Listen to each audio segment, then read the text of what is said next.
Bismillahirrahmanirrahim. Assalamualaikum warahmatullahi wabarakatuh. Alhamdulillahi rabbil alamin. Wassalatu wassalamu ala asyrafil anbiya'i wal mursalin wa ala alihi wa sahbihi ajma'in. Tuan-tuan, puan-puan, muslimin, muslimat sekalian, insyaAllah kuliah kita yang seterusnya ialah tentang penciptaan jin dalam silsilah Qasasul Anbiya, kisah para Nabi alaihi wassalatu wassalam. Jadi kita telah pun membincangkan tajuk berkenaan dengan penciptaan para malaikat. Dan hari ini kita akan teruskan lagi tentang tajuk penciptaan jin dan juga syaitan. Kita tuan-tuan sebenarnya tajuk-tajuk sebegini sangat perlu kita ketahui supaya kita tidak rasa kita hidup dalam dunia ni tuan-tuan hanya kita manusia ya. Kalau kita orang Malaysia, kita hanya tahu ada orang Kelantan, ada orang Kedah, ada orang Johor. Tak tuan-tuan, kita bukan hidup hanya bersama manusia kita. Ada bangsa Cina, ada bangsa ada lagi makhluk-makhluk lain yang juga hidup bersama-sama dengan kita. Dan mereka berperanan dalam kehidupan kita ni. Macam para malaikat yang kita telah lalui tuan-tuan. Jadi begitu juga makhluk Allah Subhanahu wa taala yang seterusnya yang bernama jin ni kita kena tahu. Sebab kita tuan-tuan perasan tak, kadang-kadang kita sakit, kadang-kadang rumah kita ada gangguan, bunyi kat atas bumbung. Jadi kita walaupun kita kata aku nak hidup dengan orang Cina, aku nak hidup dengan ahli keluarga aku, kita kena menyedari bahawa bersama dengan kita ni ada jin, ada syaitan.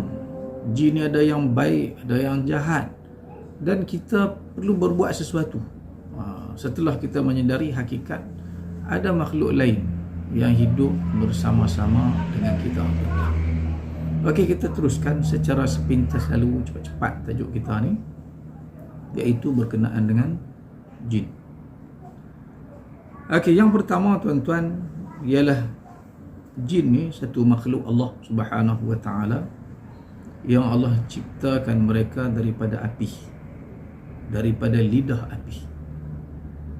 Firman Allah Subhanahu wa taala, khalaqal insana min salsalin kal fakhar. Itu tentang kita. Dia, yakni Allah Subhanahu wa taala, telah menciptakan manusia daripada tanah kering, salsal, kal fakhar, seperti tembikar. Kita beli tembikar tu kering dah. Tuan-tuan cuba ketuk bunyi macam mana. Dulu kita pernah melalui proses semasa Allah menciptakan kita. Dulu kita pernah berada dalam keadaan begitu sebelum dia jadi macam la ni tuan-tuan. Dulu la ni lembut lah kita pegang ni. Dulu kerat. Ketuk ni bunyi. Tong tong bunyi tu. Dulu kita pernah berada dalam proses tersebut. Wa khalaqal janna min marijin min nar. Dan dia, yakni Allah Subhanahu wa taala, menciptakan jin daripada lidah api. Api yang menyala-nyala tu, daripada salah satu bahagiannya tuan-tuan yang macam lidah tu, dari situlah Allah Subhanahu wa taala menciptakan makhluk yang sentiasa berada bersama-sama dengan kita. Saya dah bagi kuliah ni pun ada orang kali ni tuan-tuan kan. Ada makhluk lain yang bernama jin. Ada hak baik pada kita apa dah? Ada hak jahat lebih pada kita apa dah tuan-tuan. Fabi ayyi ala'i rabbikuma tukadziban, ini dalam surah Ar-Rahman. Dalam ayat lain Allah Subhanahu wa taala berfirman lagi cerita tentang penciptaan jin ni. Auzubillahi minasyaitonir rajim. وَلَقَدْ خَلَقْنَا الْإِنسَانَ مِنْ صَلْصَالٍ مِنْ حَمَإٍ مَسْنُونٍ. Dan sesungguhnya kami telah menciptakan manusia, yang ini Nabi Adam dululah, masa Allah ciptakan dia, daripada tanah liat kering yang berasal dari lumpur hitam. Itu asal kejadian kita.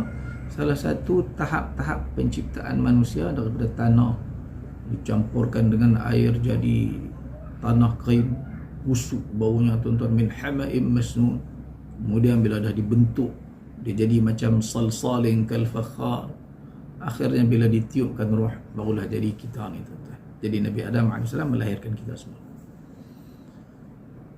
Wal janna khalaqnahu min qablu min naris samum. Dan kami telah menciptakan jin sebelum Adam. Ini satu hakikat yang kita kena pegang. Sebelum Allah cipta manusia, sebelum Allah cipta Nabi Adam AS, Allah dah cipta jin sebelum daripada kita. Berapa tahun? Kita tengok pendapat para ulama sekejap lagi, insyaAllah. Min naris samum, dari api yang sangat panas. Allah tak tahulah, kita tak nak pegang badan dia. Macam kita dulu kan, kita bau busuk, Allah tak busuk tahu nak pun. Dulu keras, kan? Allah dah lembut dah berubah dah proses kejadian kita tersebut. Begitu juga jin-jin. Rasulullah SAW bersabda, ini semua bukti dan dalil sebagai kita orang Islam, kita tak tercari-cari, tak payah pegang falsafah tu, nak reka teori tertentu, tak payah. Kita sebagai umat Islam, kita tahu daripada mana asal kita, daripada mana bukan takat kita, sahabat kita jin. Ikhwanuna minal jin, kita tahu asal keturunan mereka, kita tahu asal usul mereka. Hang tak saduk merupalah dengan bentuk apa-apa, kami tahu asal usul kamu wahai jin. Khuliqatil malaikatu min nur, malaikat dicipta daripada cahaya. Wa khuliqal jannu min nar, jin pula dicipta daripada api. Ini Nabi bagi tahu kita. Tadi Allah bagi tahu, Nabi kukuhkan kepada para sahabat, disampaikan kepada kita bahawa jin ni dicipta daripada api. Wa khuliqa Adam mimma wusifa lakum, dan diciptakan Adam seperti yang diceritakan kepada kamu. Nabi dah ceritakan kita, Quran dah kisahkan kepada kita tentang penciptaan Adam. Lepas ni sampai tentang cerita Nabi Adam AS nanti, kita akan cerita berkenaan dengan bagaimana manusia dicipta pula, tuan-tuan. Hadis riwayat Al-Imam Muslim. Ini para ulama bagi pendapat. Tang ni tuan-tuan, kita akan dengarlah nanti berkenaan dengan Israiliyat kita telah perincikan. Tuan-tuan kena rujuk kuliah-kuliah sebelum ini.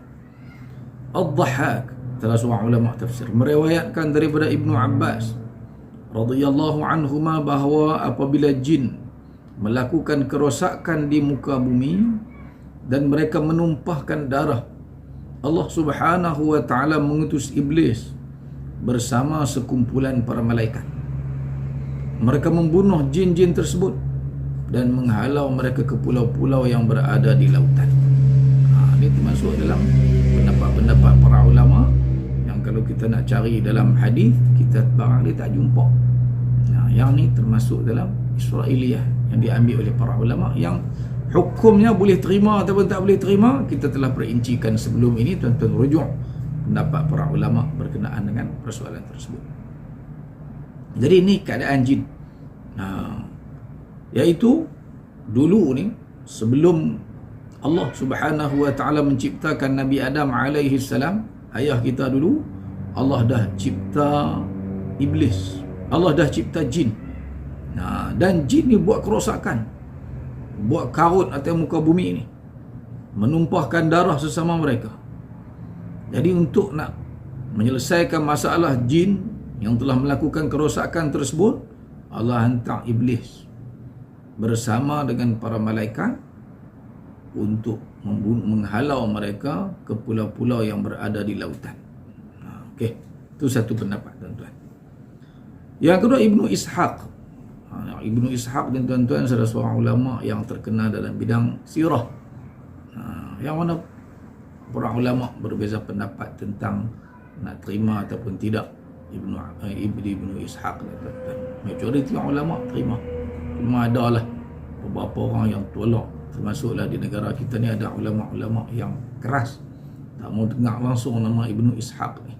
Jadi saya harap kita berlapang dada lah kalau tuan-tuan dengar ada para asatizah yang menerima pendapat Ibnu Ishaq, mereka bersama dengan jumhur. Kalau tuan-tuan tak mau terima, dipersilakan. Ini sebab ini termasuk dalam Israiliyat. Ibnu Ishaq meriwayatkan daripada Ibnu Abbas dengan sanadnya bahawa nama iblis sebelum peristiwa maksiat tersebut, yakni yang dilakukan oleh Nabi Adam oleh Nabi Adam alaihi salam, ialah Azazil dengan huruf ain, Azazil. Ini kata Ibnu Ishaq rahimahullahu ta'ala. Dalam bab ni tadi tuan-tuan saya sempat rujuk berkenaan dengan ada ulama kita, di antaranya Syekh Muhammad Syanqiti.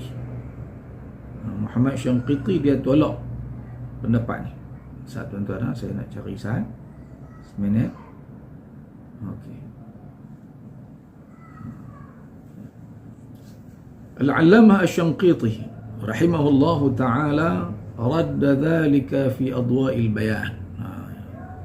Syekh Al-Allamah Asy-Syanqiti ni dia ada satu kitab tafsir yang terkenal, Adwa'ul Bayan. Jadi dalam kitab dia tolak pendapat ini dan dia menganggap termasuk isu nama iblis ni ialah Azazil tu ialah termasuk dalam Israiliyat yang tidak ada asas, yang kita tak boleh terima. Tapi ini satu pendapat para ulama, tapi ramai jugalah ulama yang menerima. Sebab bagi saya sendiri pun tuan-tuan, soal hanya nama sahaja.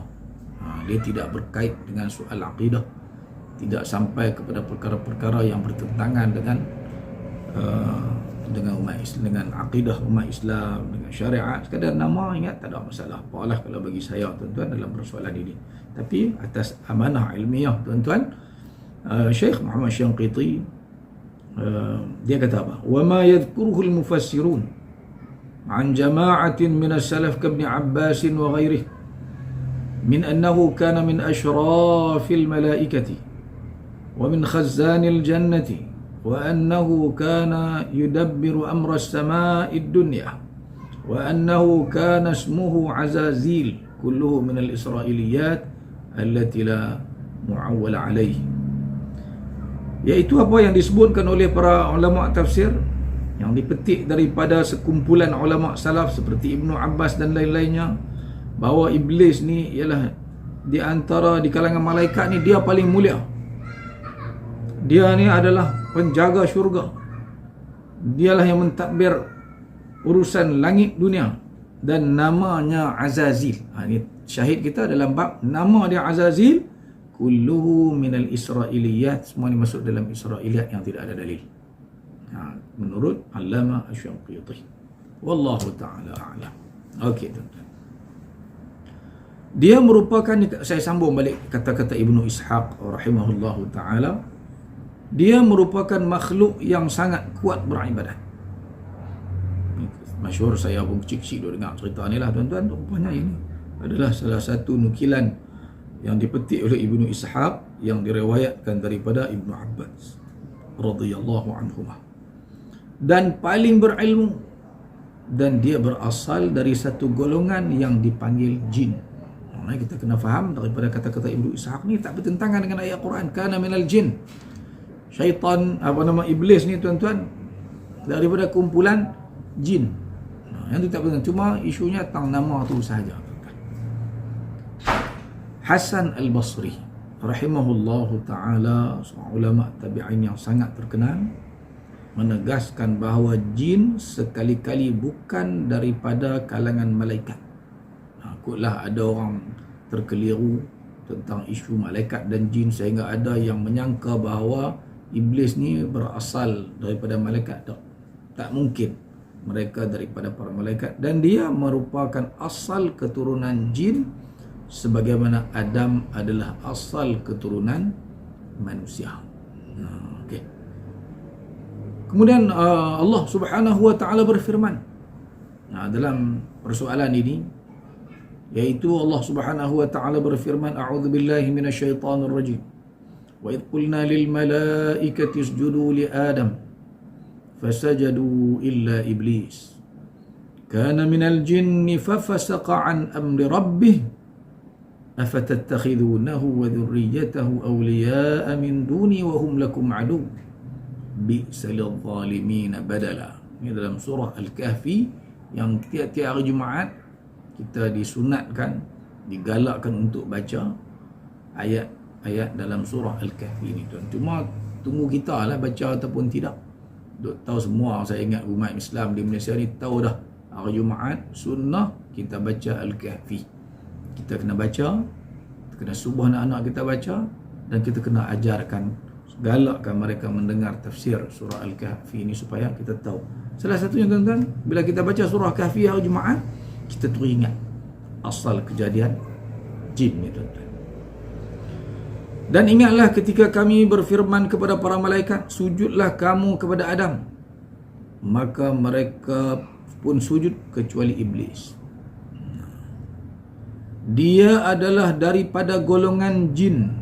Tang ayat sebut kana minal jin. Jelas sekali kepada kita bahawa iblis daripada keturunan jin, bukan malaikat. Maka ia mendurhakai perintah Tuhannya. Fafasaqa an amri rabbih. Dia derhaka perintah Allah Subhanahu wa taala. Allah suruh dia tak mau.